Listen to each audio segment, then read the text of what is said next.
રાજકોટમાંથી કે જ્યાં રાજ્ય પોલીસ વડાના આદેશ બાદ ટ્રાફિક પોલીસ એક્શનમાં આવી છે।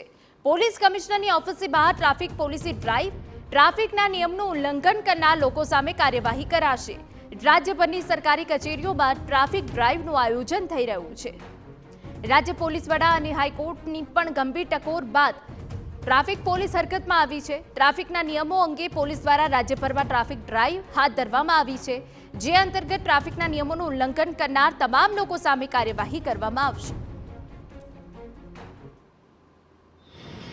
રાજ્યભરની સરકારી કચેરીઓમાં ટ્રાફિકના નિયમોનું ચુસ્તપણે પાલન થાય તે માટે રાજ્ય પોલીસ વડા દ્વારા એક પરિપત્ર બહાર પાડવામાં આવ્યો છે, જેના અનુસંધાને રાજકોટમાં પણ ટ્રાફિક ડ્રાઈવ છે તે જોવા મળી રહી છે। આ દ્રશ્ય આપ જોઈ રહ્યા છો તે રાજકોટની પોલીસ કમિશનર કચેરીની બહારના દ્રશ્યો છે કે જ્યાં પણ જે પણ વ્યક્તિઓ છે તે કચેરીની અંદર આવે તેઓ ટ્રાફિકના નિયમોનું ચુસ્તપણે પાલન કરે તે માટે ટ્રાફિક પોલીસ છે તે તૈનાત છે। દરેક જે પણ વ્યક્તિઓ છે તે સરકારી કચેરીની અંદર પ્રવેશે તે તમામ લોકોએ જે ટ્રાફિકના તમામ નિયમોનું, ખાસ કરીને હેલ્મેટ પહેરીને પણ આવવું ફરજિયાત છે ને આ માટે અહીં એક બોર્ડ છે તે પણ લગાવવામાં આવ્યું છે, જેમાં સ્પષ્ટપણે લખવામાં આવ્યું છે કે હેલ્મેટ પહેર્યા વગર ટુ વ્હીલર પર પ્રવેશ પ્રતિબંધ છે અને જો હેલ્મેટ પહેર્યા વગર કોઈ પણ વ્યક્તિ પ્રવેશ કરશે તો તેમને ઈ ચલણના માધ્યમથી તેમને દંડ પણ ફટકારવામાં આવશે। અત્યારે જે પણ કર્મચારીઓ છે તે અહીં પહોંચી રહ્યા છે, તેમને ટ્રાફિકના જવાનો છે તે અહીં જે ગેટ પર જ તૈનાત છે ને જે પણ વ્યક્તિ અહીં આવે તુરંત જ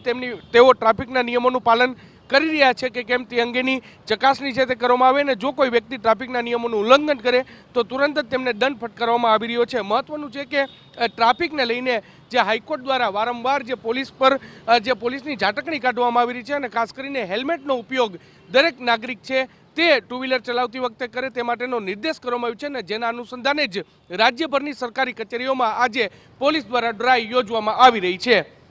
કેમેરા પર્સન ભાવેશ લશ્કરી સાથે મોહિત ભટ્ટ, TV9 રાજકોટ। સમાચાર સુરતમાંથી કે જ્યાં ઉધના